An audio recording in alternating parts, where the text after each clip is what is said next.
Exode 33, les versets 17 à 23, la Bible déclare, l'Éternel dit à Moïse, je ferai ce que tu me demandes car tu as trouvé grâce à mes yeux et je te connais par ton nom. Moïse dit, fais-moi voir ta gloire. L'Éternel répondit, je ferai passer devant toi toute ma bonté et je proclamerai devant toi le nom de l'Éternel. Je fais grâce à qui je fais grâce et miséricorde à qui je fais miséricorde. L'Éternel dit, tu ne pourras pas voir ma face car l'homme ne peut me voir et vivre. L'Éternel dit, voici un lieu près de moi, tu te tiendras sur le rocher. Quand ma gloire passera, je te mettrai dans un creux du rocher et je te couvrirai de ma main jusqu'à ce que j'aie passé. Et lorsque je retournerai ma main, tu me verras par derrière, mais ma face ne pourra être vue. Le titre de mon message ce matin, c'est jusqu'au bout. Ce dernier dimanche, Dieu s'est souvenu. Parce qu'il faut aller jusqu'au bout. On ne va pas s'arrêter, on va pas s'arrêter en chemin. On va pas s'arrêter en chemin. On va aller jusqu'au bout. On va aller jusqu'au bout. Voilà pourquoi j'ai pris cette histoire et j'ai revêtu la tunique de mon père.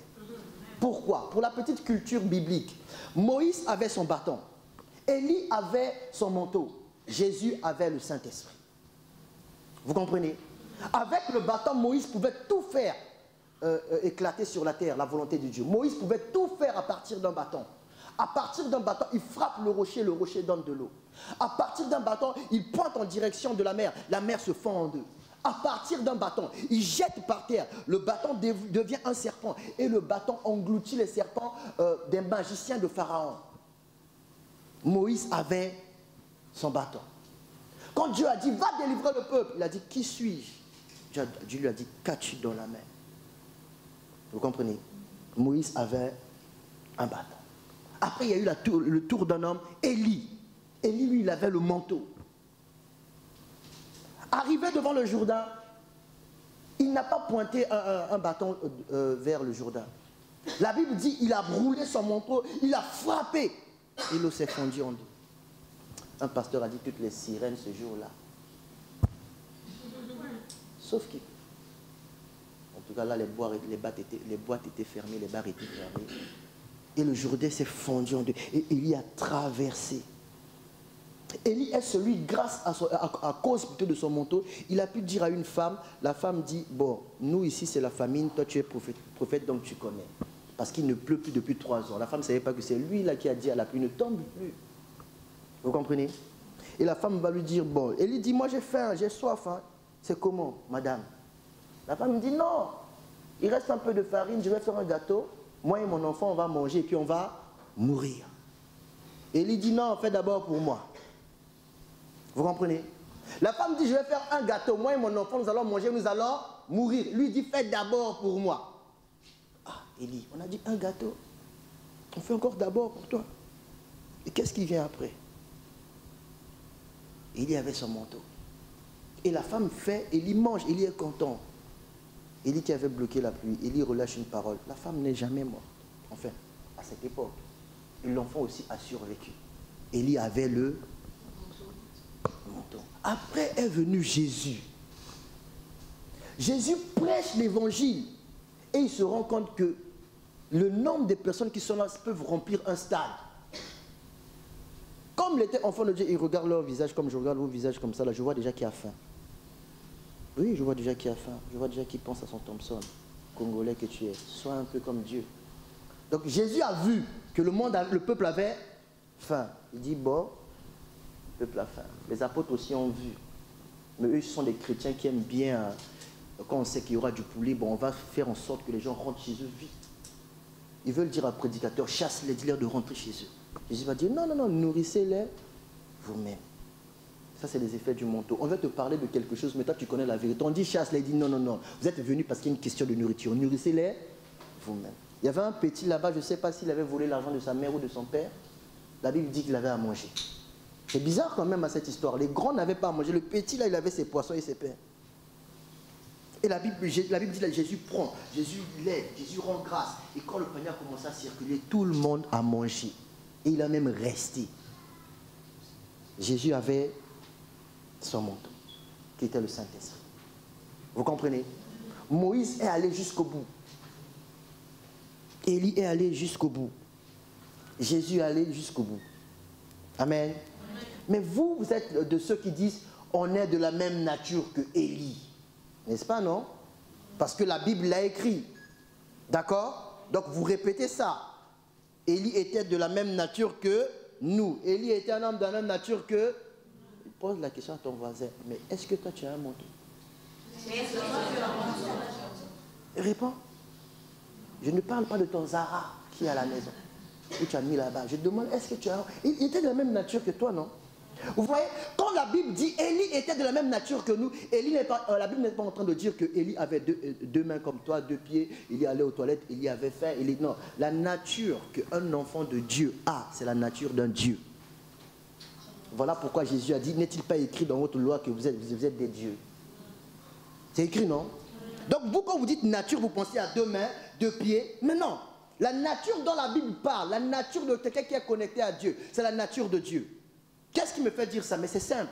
Comment un homme peut accéder au ciel sans mourir s'il n'a pas la nature de Dieu? Comment? Vous avez déjà entendu un homme accéder au ciel seulement comme ça? Jésus a accédé au ciel. Pourquoi? Il est mort, il est reparti au ciel. Parce qu'il avait la nature de Dieu. Quand Élie a dit à Dieu, ramène-moi, il n'y a plus de gens qui te craignent ici, ça ne sert à rien de vivre sur la terre. Dieu l'a ramené. Pourquoi? Il avait la nature de Dieu. Donc avoir la nature avoir la même nature que Élie ne signifie pas être un homme avec une tête, 2 pieds, 2 bras. Ça signifie avoir la nature de Dieu. Dieu créa l'homme à son image et à sa ressemblance. C'est ça la nature dont la Bible parle. Maintenant, l'erreur que nous avons fait, voilà pourquoi aujourd'hui on va aller jusqu'au bout. L'erreur que nous avons fait, quand nous avons commencé, l'église que Jésus a commencé, et nous a demandé de commencer, pardon, l'erreur que nous avons fait, nous avons voulu être des Congolais. Donc il y a des églises des Congolais. Vous comprenez? Nous avons voulu être des Ivoiriens. Donc il y a des églises des Ivoiriens. Nous avons voulu être des Angolais. Il y a des églises des Angolais. Il y en a, bon, il dit non, moi je suis un grand penseur. Moi je veux seulement être africain. Le panafricanisme. Donc dans son église, il y a tous les Africains. Il y en a d'autres qui disent non, nous on est des Européens. Vous comprenez? Donc dans leur église, par exemple, il n'y a que des Italiens. Or, quand on lit la Bible attend de nous qu'on soit des dieux. Pas des Africains, pas des Européens. Voilà pourquoi à chaque fois on me demande, pasteur, tu viens, je dis, mais tu es en retard, toi. Moi, je suis descendu des cieux. Ah, mais toi, tu dis toujours ça. Je veux dire, tu es né où? Là où je suis né ne détermine pas là où je vais, ni d'où je viens. Vous comprenez? Par exemple, moi, si je vais en Afrique, on me présente, on va dire pasteur Simon de la Belgique. Vous savez que c'est faux?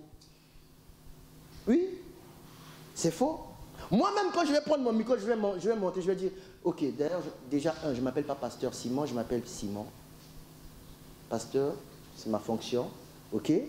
2, je ne viens pas de la Belgique, mais je sors du prophète Domingos. Vous comprenez? Je sors du prophète. Demande à ton voisin, qui est ton père? Qui est ton père? Oh, moi je suis pasteur, je viens de la Belgique. Moi je ne viens pas de la Belgique. La Belgique, j'y réside. Mais en réalité, je sors d'un homme qui est connecté à Dieu. Vous comprenez? Voilà pourquoi j'ai mis sa tunique. De telle sorte, quand j'invoque Dieu, j'invoque son Dieu, pas mon Dieu. Vous comprenez? Alors que j'invoque son Dieu, c'est le Dieu de son père qui apparaît. Et le principe est le même. J'invoque le Dieu de mon père invoque le Dieu de son père. Donc quand j'invoque le Dieu de mon père, c'est le Dieu de mon père qui apparaît. C'est le Dieu de son père qui apparaît. C'est le Dieu de son père qui apparaît. C'est le Dieu de son père qui apparaît. Jusqu'à ce qu'on remonte au Saint-Esprit. Le Saint-Esprit apparaît. Or, quand le Saint-Esprit apparaît, c'est pour accomplir et glorifier Jésus. Donc, après qu'il soit apparu, c'est Jésus qui apparaît. Or, quand Jésus apparaît pour faire la volonté du Père. Donc, quand Jésus apparaît, c'est le Père céleste qui apparaît. Voilà pourquoi je veux dire, moi je viens de Domingos. Toi, tu viens de qui? Oh, nous, quand on a commencé l'évangile, c'était pas comme ça. C'était comment? Ah, les gens craignaient Dieu. Maintenant, les gens ne craignent plus Dieu. D'accord, je te prends, toi, je te mets sur la liste. Tu es la première personne qui ne craint plus Dieu. Oui, vous aimez toujours parler des autres. Moi, dès que tu commences à me donner ton opinion, l'opinion que tu as entendu des gens dire de moi, je sais déjà que tu es la première personne qui pense ça. Parce que tu sais qu'il y a des gens qui te critiquent beaucoup. Et toi, c'est quoi la critique? Pas moi, arrête. Vous comprenez? Dis après moi jusqu'au bout. Jusqu'au bout. L'Éternel dit à Moïse, je ferai ce que tu me demandes, car tu as trouvé grâce à mes yeux, et je te connais par ton nom. Moïse dit, fais-moi voir ta gloire. Dis après moi, fais-moi voir ta gloire. Fais-moi voir ta gloire. Non, dis-le comme quelqu'un qui est sur le point d'être délivré. Fais-moi voir ta gloire. Bon, dis-le maintenant comme quelqu'un qui veut voir la gloire. L'Éternel répondit, je ferai passer devant toi toute ma bonté et je proclamerai devant toi le nom de l'Éternel. Je fais grâce à qui je fais grâce et miséricorde à qui je fais miséricorde. L'Éternel dit, tu ne pourras pas voir ma face car l'homme ne peut me voir et vivre. L'Éternel dit, voici un lieu près de moi, tu te tiendras sur le rocher. Quand ma gloire passera, je te mettrai dans un creux du rocher et je te couvrirai de ma main jusqu'à ce que j'aie passé. Et lorsque je retournerai ma main, tu me verras par derrière, mais ma face ne pourra être vu. L'Éternel dit à Moïse, je ferai ce que tu me demandes.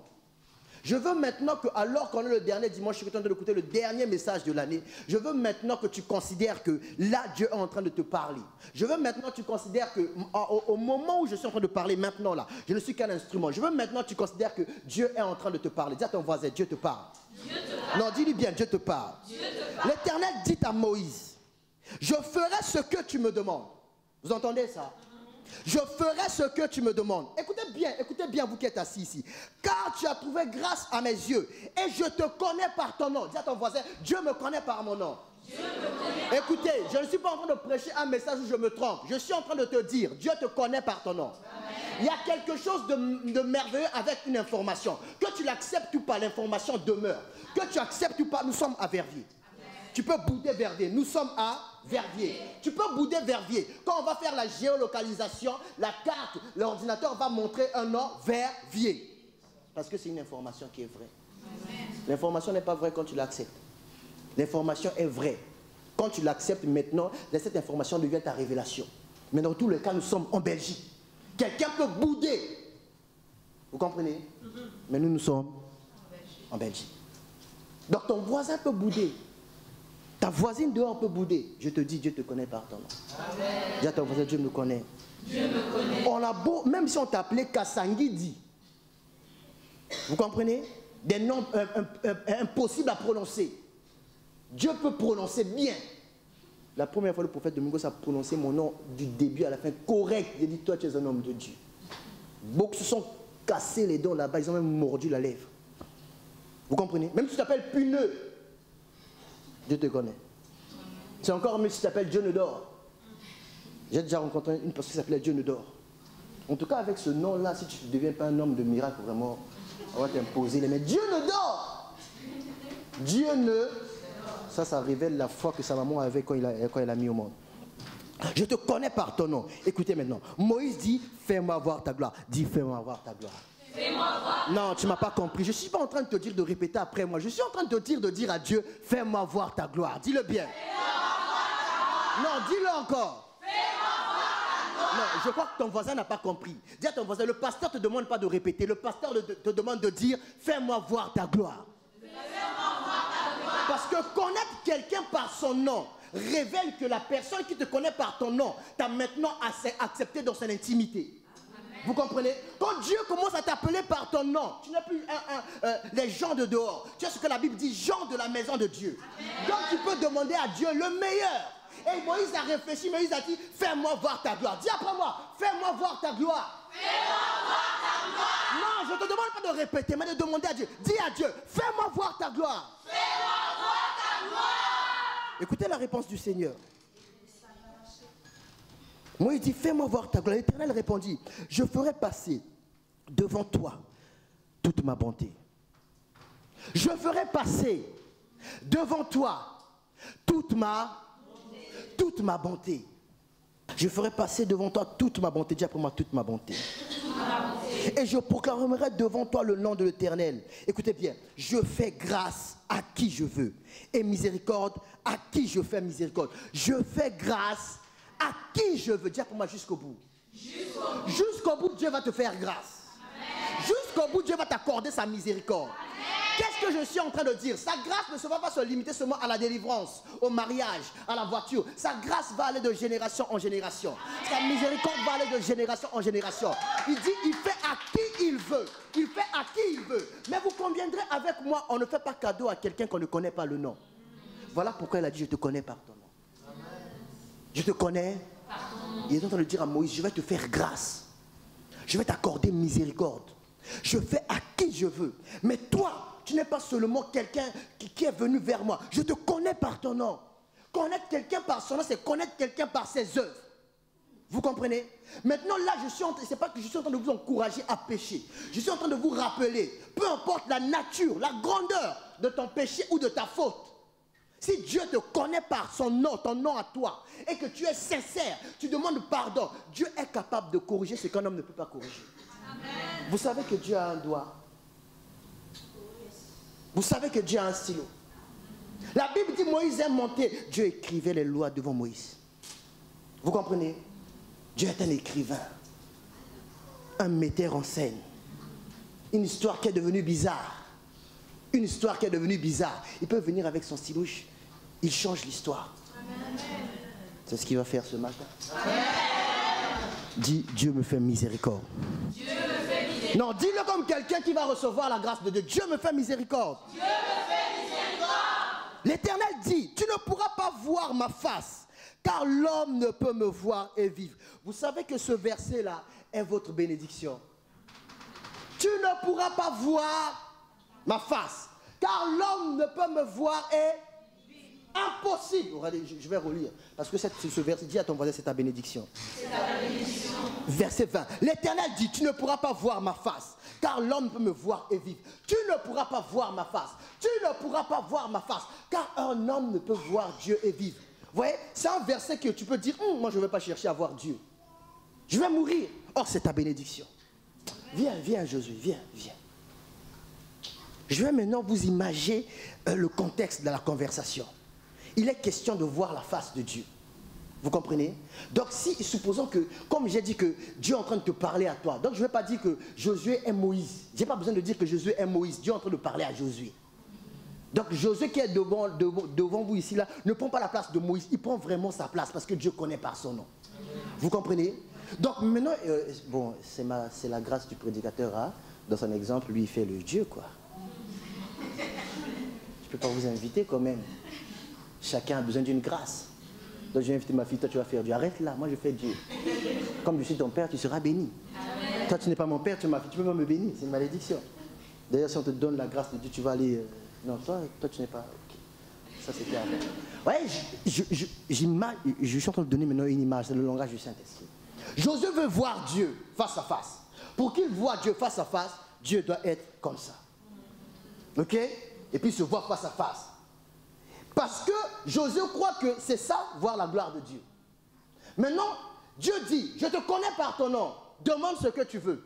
Moi, l'Éternel, je fais grâce à qui je veux, miséricorde à qui je veux. Et lui, il demande, je veux voir ta gloire. Mais Dieu dit, tu vas me voir et vivre. Ok? Dieu dit maintenant, voici ce que l'on va faire. Je vais te prendre, te placer dans un rocher. Ok? Te placer dans un rocher et te couvrir par ma main. D'accord? Et je vais passer.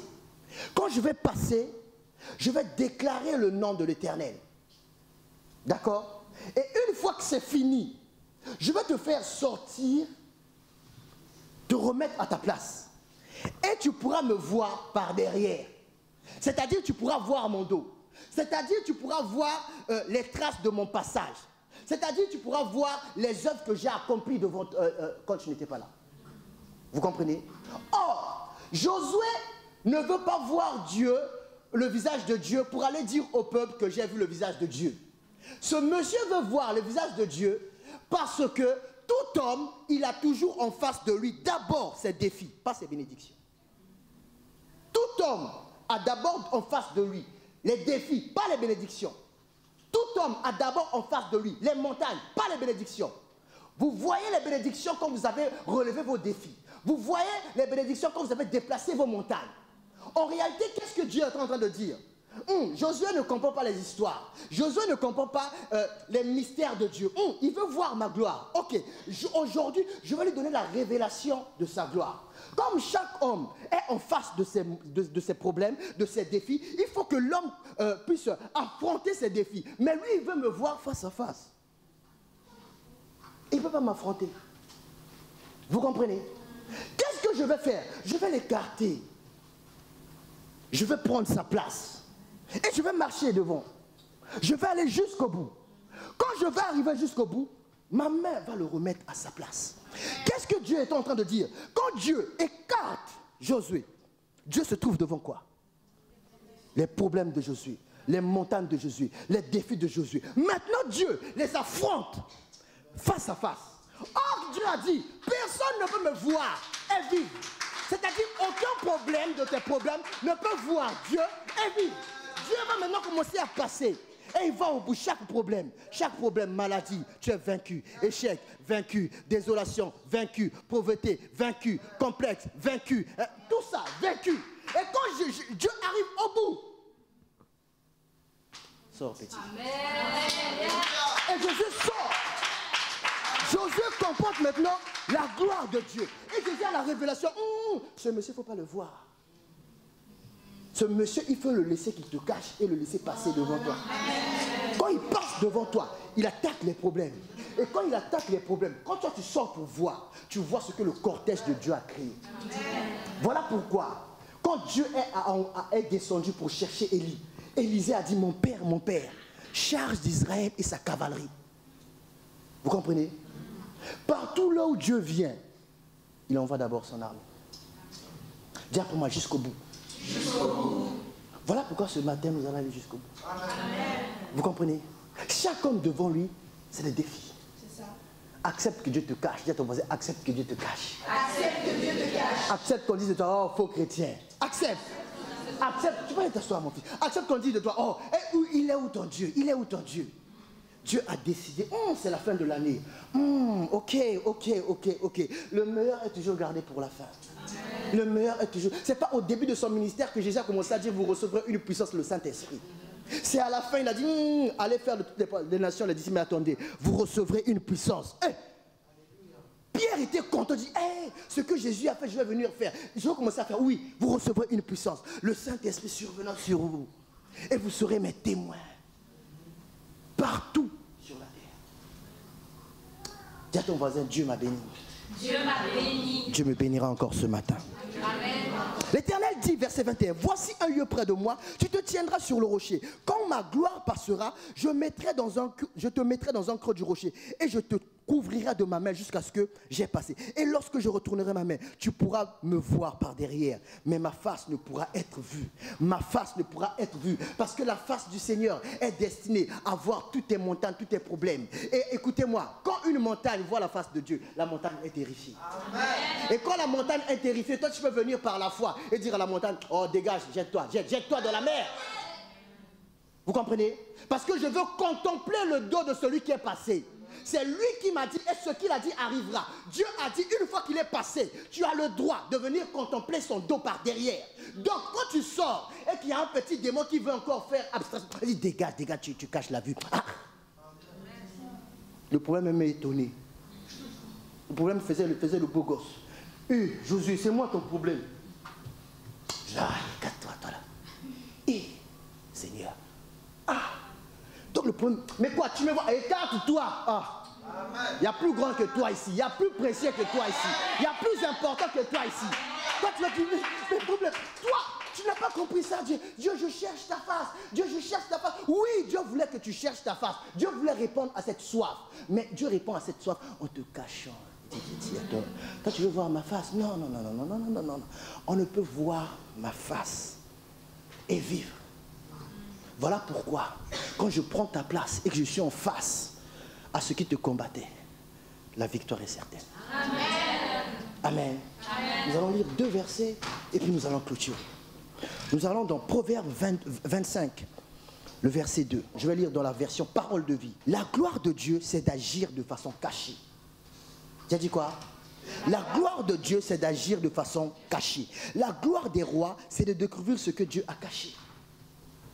La gloire de Dieu, c'est d'agir de façon cachée. Moïse avait demandé, fais-moi voir ta gloire. Or, la gloire de Dieu, c'est d'agir de façon cachée.